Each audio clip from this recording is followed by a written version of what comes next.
Hi everyone, in this video, I would like to go through some examples of card sort activities in Desmos and also demonstrate how we can make this kind of activities. You can come to my page here, follow the link below, and which is a kind of collections of card sort charts in this Desmos environment. And okay, and you can click the preview to have a look of these questions inside, okay? And you can see that in the card sort activities, we can use expressions or together with images. So these are images imported. And or sometimes we can also enter graphs directly, just like this one. Okay, so these are made by the graphing calculator. Okay, and also, so of course, these one are also directly input by the graphing calculator. Okay. All right. So if you're interested in editing or making some of these examples, you can come to click and make a copy and edit. Right. Of course, you have to log in with your accounts first. All right. So if you make a copy, then you can see another version and ready for editing. Okay. So you can see the screen here. Basically, you can see the cards I listed here on the screen. And if you click the preview, then you will find that this cards will be movable and can be easily joined together. Okay. All right. So let's see how we can make it. Maybe I can start with a blank here. Okay. I can add a new page. So this is a blank page, and you can add different components. And the one of the component of card sort can be found below. And look carefully that if you use the card sort, then it will occupy the full screen. And so you cannot add other components. All right, so now I choose the card sort. So once I've chosen this, then on the screen, I can add other elements like map or text, images or graphs. Okay, so let's say we add some text elements here. You can add math expressions. So if you type this, then you can directly input some expressions of mathematics. Okay, so this is one card. Now I add another one. Maybe I would like to use here x squared plus 1. Okay. And maybe I can add another text, okay? just like the same one, but we rewrite it as -3 plus x squared. Okay, so when you click the preview, then you can see that we have 3 cards here. Okay, now we can try adding the graphs.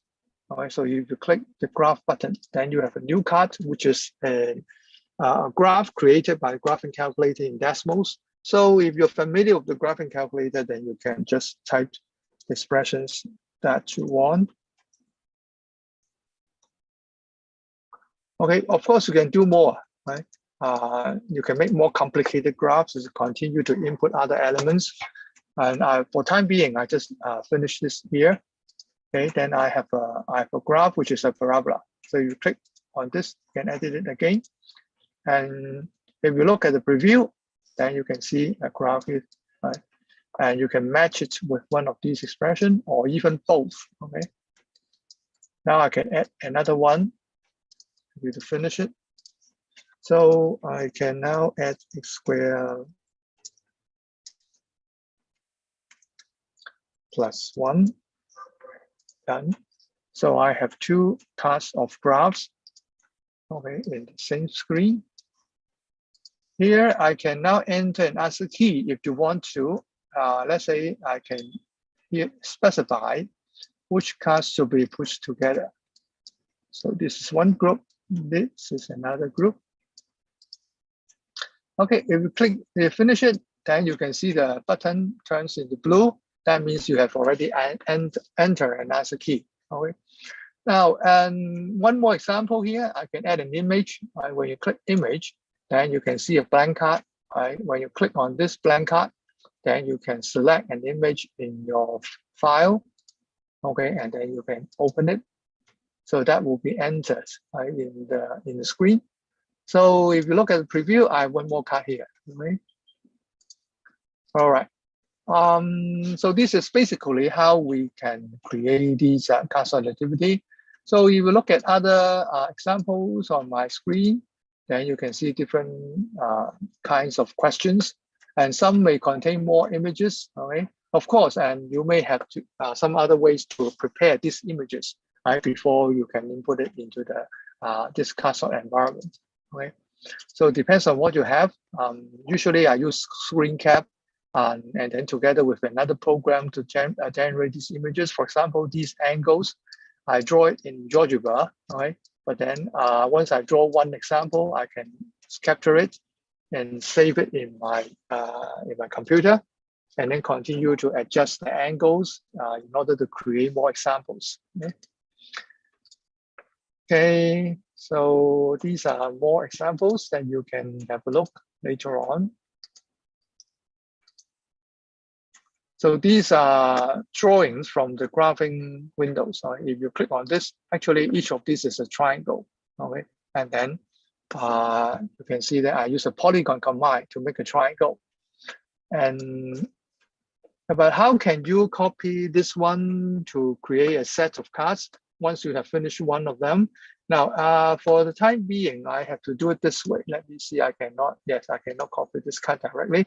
But when I open let's say this this card, that one of the options below is editing the graph on Desmos. Okay, so you can click this, and then a new window is open, which is the graphing calculators of Desmos. Right, and in this graphing calculator window, and you can select the link, or even you can also save this file first for later use, because you may want to use it as a template to continuously create other examples in other activities, right? But for the time being, I just simply copy this link without saving. Okay, that will be fine. All right, now with the link copied, then here, don't forget that it is the link here. You can copy it, and then I can come back to the editing window of the card sort activity. Now I can add one more blank graph here. Okay, and in the window, okay, in the cell, I just paste. I'm now using the keyboard to paste. I'm pasting the link. However, you will see all the objects from the previous graphic window is now input into this window, and it is the same as the other cards. Okay, now for this one, now I can continue to change it. Okay, so I can make another triangle by dragging it. If I like this one, then I click done. Then I have another card, which is a different triangle. Okay, so you can see this one here. So it's a new triangle based on the previous one I have created. So in this way, you can make one card of graph and then copy it to generate other cards of similar nature, and then just modify it a little bit, right, to change it. So that is the way I do it in the graphing environment. Now, regarding the design of the questions, I would like to share with you that some of the questions there, we have no answer key. For example, this one, if you look at it, they are all parabola, but I do not put any answer key here because I want the student to group it in any way they like and share with us how they see the difference between the groups. Okay, they may focus on different characteristics or properties of the quadratic graph, and then discuss and share with us. So this is a very important or one crucial way we can design open questions in this card sort activities. Similarly, some of the questions here have no answer key. For example, this one, it may not be obvious to you, okay? Because actually which card should match which line depends on and what do you assume about the value of M here, okay? So once again, this is also quite flexible. It's allowed multiple ways of grouping, okay?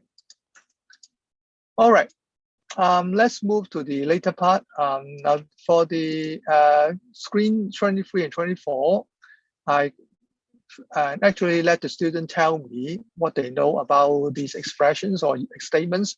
And so I prepare 3 cards and then use bigger text and also use separate colors. And this may be easily done if you use other word processing tools and then try to capture the the sentences as an image. Okay, it may, because you have more ways to format the text.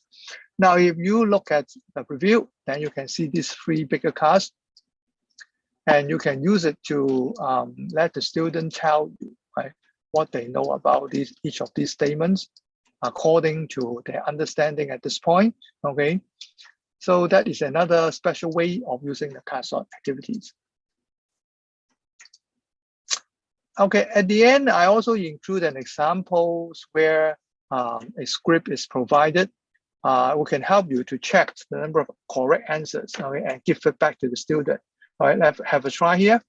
And in this page, you can see there's a statement. You have how many cards correct, okay?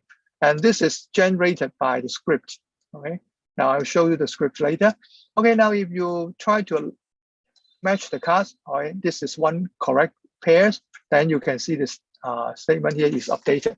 You have 2 out of 6 cards correct, okay? So let's do another one. So here 4 out of 6, okay?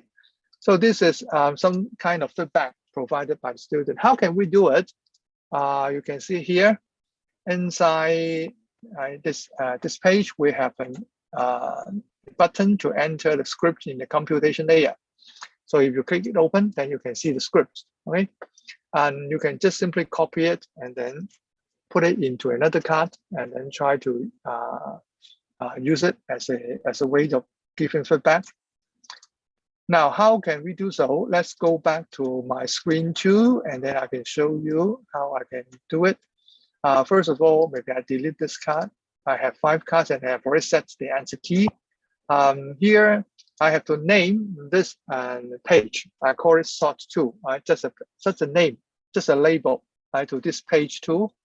And then inside the computation layer, now you can paste the script. Right? However, note that it is pasted from another page called sort 1. So I have to modify it and call it sort 2. Right? Refer to the current page. Okay, once it's done, then I think it should be fine. Okay, now you can have a check. So you can see this green button indicated as some script has been entered. Right?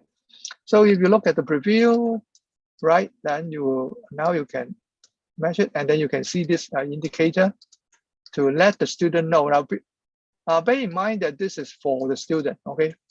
As it's not an indicator for the teachers. Although when you click inside, you can see the number of correct cards, but you can also have another way in the dashboard to overview how many students are correct or not in the card sort activity. But this statement here on the screen is used to give feedback to the student instantly. Okay, so this script is quite useful for the card sort activity. Well, I hope that this introduction will be helpful for you to see how you can create a card sort activity, and also at the same time have some ideas of different examples of designing this kind of activity in a desktop, in a Desmos environment. Okay, so this is the end of this